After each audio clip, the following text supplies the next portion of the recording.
నేటిదిన వాక్య ధ్యానం కొరకు Psalm 74 12th స్టాంజా, 74వ కీర్తన 12వ చరణం. పురాతన కాలం మొదలుకొని దేవుడు నా రాజై ఉన్నాడు, దేశములో మహారక్షణ కలుగుజేయువాడు ఆయనే. చదవబడిన ఈ వాక్య భాగంలోని దీవెన నా ప్రియులకు మీరందరూ పొందుదురుగాక. వాక్య ధ్యానం కొరకై ప్రార్థన. ప్రేమ కలిగిన మా తండ్రి, మీకు వందనాలు. నేడు చదవబడిన ఈ వాక్య భాగం ద్వారా మమ్మలను దర్శించి మాతో మాట్లాడి మమ్మలను బలపరచుమని యేసుక్రీస్తు నామములో బ్రతిమాలు ప్రార్థిస్తున్నాను తండ్రి, ఆమేన్. చదవబడిన ఈ వాక్య భాగంలో మన ప్రభు అయిన యేసుక్రీస్తు వారు, ఆయన పురాతన కాలము నుండి ఉన్నటువంటి దేవుడు, సర్వ మానవాళికి ఆయనే రాజై ఉన్నారు. అంత మాత్రమే కాక ప్రతి దేశానికి ఆయనే మహారక్షణ కలుగు చేసేటటువంటి దేవుడై ఉన్నారు. కారణం ఏంటంటే ఆయన పురాతన కాలం మొదలుకొని ఉన్నటువంటి దేవుడు. Paul's epistle to Colossians chapter 1:16. అపోస్తులుడైన పౌలు గారు కొలసీలకు రాసినటువంటి పత్రిక 1వ అధ్యాయం 16వ వచనంలో, ఏలయనగా ఆకాశమందున్నవియు భూమి అందున్నవియు, దృశ్యమైనవి గాని అదృశ్యమైనవి గాని, అవి సింహాసనములైనను ప్రభుత్వములైనను ప్రధానులైనను అధికారములైనను సర్వమును ఆయన యందు సృజింపబడెను. సర్వము ఆయన ద్వారాను ఆయనను బట్టి సృజింపబడెను. ఆయన అన్నిటికంటే ముందుగా ఉన్నవాడు, ఆయనే సమస్తమునకు ఆధారభూతుడు. చదవబడినటువంటి ఈ వాక్య భాగాల్లో మనం చూస్తున్నాము, ఆయన లేకుండా భూమి మీద సింహాసనము లేదు, ప్రభుత్వం లేదు, అధికారాలు లేవు, ఏవీ కూడా లేవు. ఆ కారణాన్ని బట్టి ఆయన పురాతన కాలం మొదలుకొని దేవుడై ఉన్నారు, రాజై ఉన్నారు. ఆయనే ఏ దేశానికైనా రక్షణ కలుగు చేసేటటువంటి దేవుడుగా ఉన్నారు అనేటటువంటి విషయాన్ని దేవుని యొక్క వాక్యం మనకు సెలవిస్తూ ఉంది. నిజమే, ప్రభు అనుగ్రహించినటువంటి రక్షణ అనగా భద్రత, క్షేమము, సమాధానము, నెమ్మది, ఆశీర్వాదము, ఆదరణ, ఇటు దీవెనలు ఒక వ్యక్తి తన జీవితంలో పొందాలి అని అంటే దేవుని వాక్యం ప్రతి దేశానికి సెలవిస్తున్నటువంటి ఒక ప్రాముఖ్యమైనటువంటి సంగతిని మనం చదువుదాం.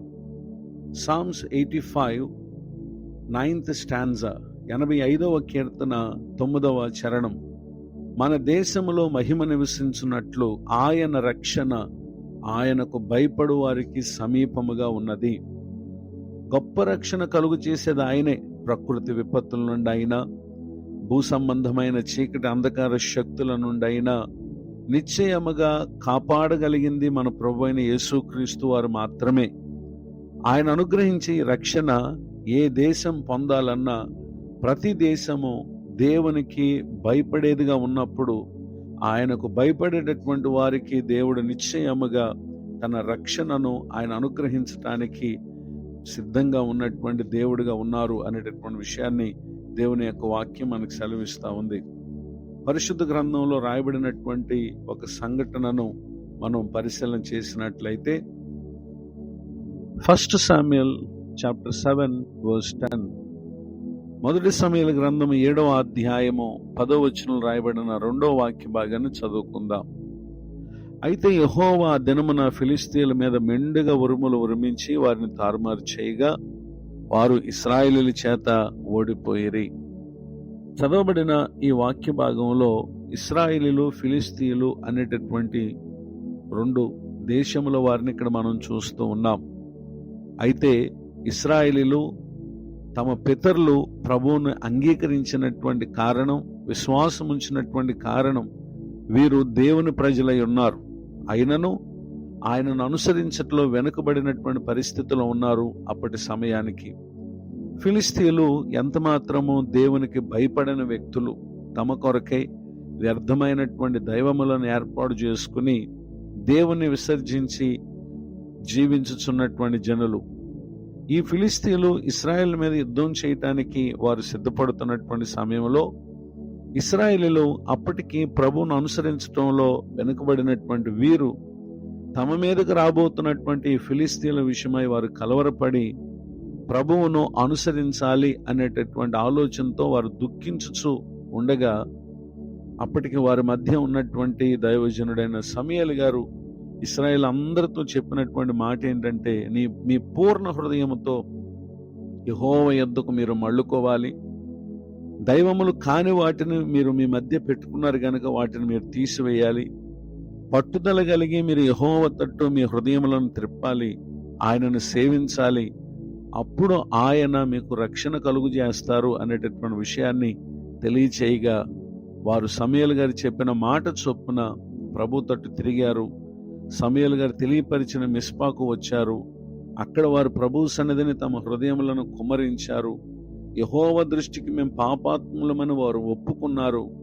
ఆ సమయంలో సమూయేలు గారు వారి కొరకు ప్రార్థన చేయటం మాత్రమే కాక, పాలు విడువను ఒక గొర్రెపిల్లను తెచ్చి యెహోవాకు సర్వాంగ బలిగా వారు అర్పించగా, ఇశ్రాయేలు పక్షముగా యెహోవాకు అతడు ప్రార్థన చేస్తూ ఉండగా దేవుడు అతని ప్రార్థన అంగీకరించి వారి మీదకి వచ్చినటువంటి ఫిలిష్తీయుల మీద ఆయనే మెండుగా ఉరుములు ఉరిమించి వారిని తారుమారు చేయగా, ఫిలిష్తీయులు ఇశ్రాయేలు చేత ఓడిపోయారు.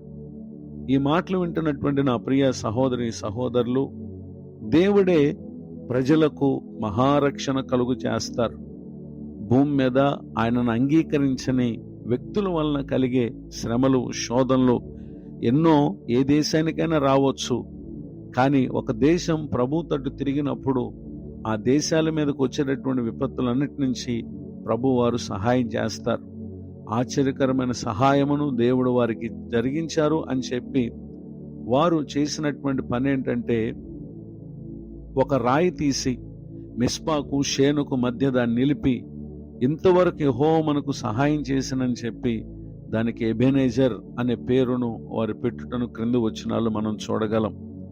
ఈ మాటలు వింటున్న నా ప్రియ సహోదరి సహోదరులు, కేవలం ఈ సందర్భంలోనే కాదు, అనేక విషయాలలో దేశానికి మహారక్షణ కలుగు చేసేటటువంటి దేవుడిగా ఉన్నది మన ప్రభు అయిన యేసుక్రీస్తు వారే. కారణం ఏంటంటే, ఆయనే ప్రజలందరికీ ప్రభు అయి ఉన్నారు. ఏ దేశం ఆయన తట్టు తిరిగి ఆయనకు భయపడుతుందో నిశ్చయముగా అట్టి వారికి ఆయన అనుగ్రహించే రక్షణ సమీపముగా ఉంది. ఏ దేశమైతే దేవునికి భయపడక వ్యర్థమైన వాటిని అనుసరించు ఆయనను తిరస్కరిస్తుందో, ఒకనాడు ఎంతో దుర్భరమైనటువంటి పరిస్థితి అట్టి ప్రజలకు ఏర్పడుతుంది. పరిశుద్ధ గ్రంథంలో మనం చూస్తాం, దానియేలు గ్రంథమందు బబులోన్ దేశం యొక్క పరిస్థితి, నెబుకద్నెజరు, ఆ తర్వాత బెల్షస్సరు, వీరు చేసినటువంటి కొన్ని కార్యాలను బట్టి భూమి మీద ఆ దేశమే లేకుండా పోయింది. పారసీకులు, మాదీయులు వారిని ఆక్రమించి ఆ దేశం యొక్క చరిత్ర లేకుండా చేయబడటం ఎంతో విచారకరం. ఈ మాటలు వింటున్నటువంటి నా ప్రియ సహోదరి సహోదరులు, దేశంలో ఉన్నటువంటి ప్రజలు ప్రభువుని సేవించేవారుగా, ఆయన మాట వినేవారుగా ఉన్నప్పుడు నిశ్చయముగా ఆ దేశానికి దేవుడు ఆయన రక్షణ కలుగు చేస్తారు. ఈ విషయాన్ని గురించి ఐజయా చాప్టర్ 60 verse 12, యెషయా గ్రంథం 60వ అధ్యాయం 12వ వచనం, నిన్ను సేవింపనొల్లని జనమైనను రాజ్యమైనను నిలవదు, అట్టి జనములు నిర్మూలము చేయబడునని ఇక్కడ తెలియపరచడం మనం గమనించగలం. ఈ మాటలు వింటున్న నా ప్రియ సహోదరి సహోదరులు, ఏ దేశంలో మనం ఉన్నవారమైనప్పటికీ ఆ దేశ క్షేమం కొరకు ప్రార్థించుట అది మన అందరి బాధ్యత. మనతో పాటు ఉన్నటువంటి ప్రజలు వారు కూడా దేవునికి భయపడువారుగా ఉంటే దేశమంతటికి ప్రతి విపత్తు నుండి ప్రభు రక్షణ కలుగు చేస్తారు. అంత మాత్రమే కాక శ్రేష్టమైన ఆ పరలోక దేశంలోనికి, స్థిరమైనటువంటి నిత్యము ఉండే ఆ పరలోక దేశానికి, శాశ్వతమైనటువంటి ఆ దేశానికి పరిశుద్ధాత్మ దేవుడు మనల్ని వారసులుగా చేస్తారు.